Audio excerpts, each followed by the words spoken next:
He called it. That was Steve Kroll of Monness Crespi Hardt calling the U.S. debt downgrade right here on Street Smart at the end of last year. But he's been saying it for even longer. Steve joins us now for a look at what he thinks should happen next. Good to have you back. And I want to say congratulations, but you and I were talking in the makeup room. This is not necessarily something you want to get right, is it? Right. This is not a trophy I wanted to accept. The government is in a difficult situation. The consumer and the corporations have gotten their act together. Worldwide, a lot of governments have themselves extended, and we have to go through a period here where we have to cut spending and raise taxes. I'm a Republican. The Republicans don't want to hear it, but we have to raise taxes. The Simpson Bowl plan which are Democrats, was outlined, was a pretty good first step, and I think we're going to have to examine more of those going forward. This is a 3 to 5 year workout as we fix our world governments. So if it's I just want to jump in and ask about the possibility of a default. I mean, that's what everyone was talking about the last couple of weeks. That's really the point, right,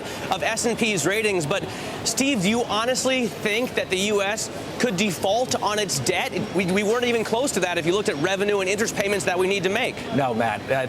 People take this out of context. First of all, we are a AAA country. We have a downgrade of one notch because we're now only a superior credit. But let's not focus, and I don't think we're having close to even getting downgraded again. Let's now focus on what we can do going forward and whether stocks are attractive. I think stocks have now discounted the worst scenario. As Carol was saying before, this was a perfect storm. We had the problems in the foreign governments. We also had the downgrading of the GNP, and now we've had this headline risk of downgrading, which probably should have happened 2 years ago, all happening, and it's created a crisis of confidence. The president today had a fairly good speech. He probably should have taken more responsibility, as Congress should take a tremendous responsibility for the shenanigans that went on 2 weeks ago. But let's move forward. What can we do to get out of this thing and reduce the budget deficit and reduce debt? Is there a couple things you think, Steve, they could do very quickly that would definitely turn the psyche, if you will, in the marketplace right now? Well, the psyche's going to take some time to work out, but short term, I think the market's oversold and could rally here. But let's go through. Would you be buying then right now? I would buy, but you have to cover shorts and you spend the cash that you have. Right. There's some of the stocks I've recommended on the show here before that are down 10%.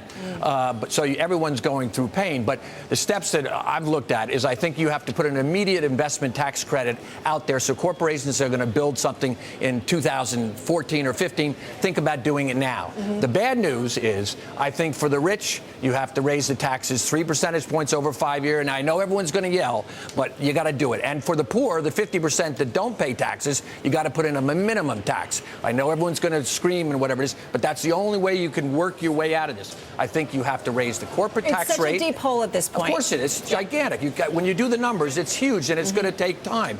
The corporations should have a 3 percentage point increase in the tax rate over 5 years. That's not a lot each year. Put in a VAT tax. My Social Security kicks in at 66. Make it at 70. Right. That's Steve, what you got to do, and cut defense spending. Hey, Steve, the reason we have you on is not only because you make prescient calls, but you advise investors, big investors, as to what to do with their money. So what are you telling big hedge funds that you talk to today? Are you actually saying buy Microsoft, buy certain equities? Well, when I left, the market was down, the office was down 600. It's now rallied a little bit. I think what I'm trying to say today is, Matt, that I think a lot of the bad news short term has been discounted in the market. We are not defaulting. We just had one minor downgrade in the credit, which probably should have been done or recognized 2 years ago.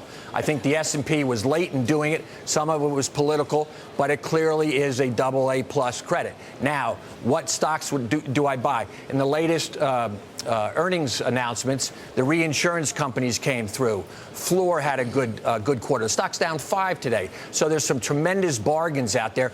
Our analyst Bill Lennon had a call on Priceline. There's a ton of stocks out there that are attractive. If you can handle the pressure of the market short term, which may last for another day, I actually think we'll probably get a pretty good rally after the Fed speaks tomorrow, because they will calm the markets down, unlike probably the speech today. So if you have an appetite for stocks, I have no problem buying some things here short term. Recognize, though, and I really want to emphasize this is a 3 to 5 year workout. Right. That's going to take time, and taxes are going to have to go up, and spending's going to get cut. So be patient, expect some volatility. Absolutely. Got to run. Steve, thank you so much.